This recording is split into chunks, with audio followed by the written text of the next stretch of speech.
Kemudian pergilah dia ke mata air mereka dan melemparkan garam itu ke dalamnya, serta berkata, beginilah firman Tuhan, telah aku sehatkan air ini, maka tidak akan terjadi lagi olehnya kematian atau kekurangan bayi. Demikianlah air itu menjadi sehat sampai hari ini, sesuai dengan firman yang telah disampaikan Elisa. Demikian firman Tuhan.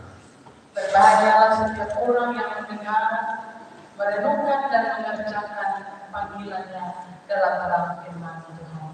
Haleluya.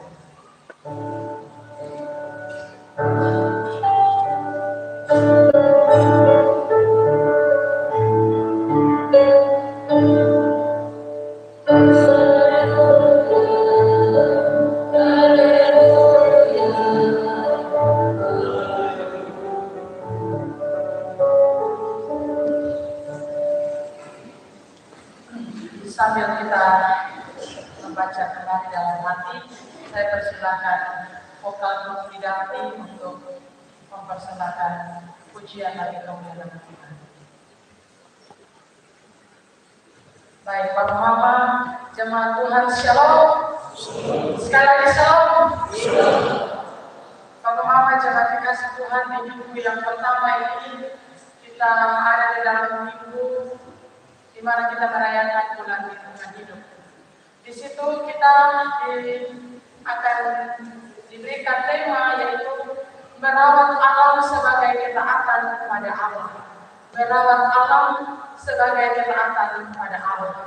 Bapak Mama jemaat dikasih Tuhan, mungkin beberapa waktu yang lalu di hari Rabu kalau tidak salah, kita dikejutkan dengan gempa bumi.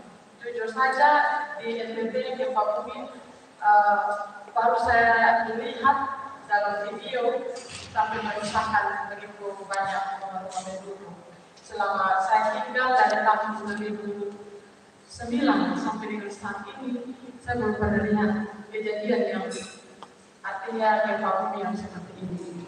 Itu berarti Bapak Mama, bumi kita ini sementara ada dalam keadaan yang tidak baik, dalam keadaan yang memprihatinkan, membutuhkan perhatian kita sebagai umat Tuhan dalam hidup bersama dengan alam yang Tuhan siapkan bagi kita.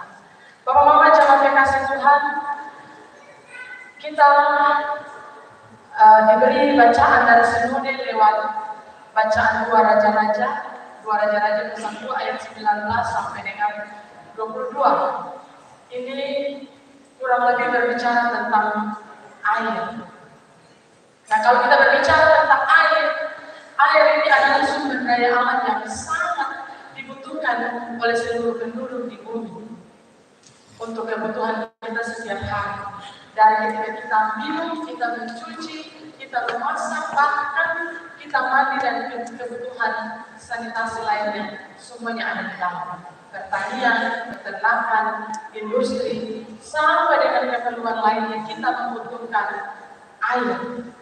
Air ini adalah kebutuhan utama kita sebagai manusia. Selain itu menunjukkan kita untuk kita ada dalam pangan.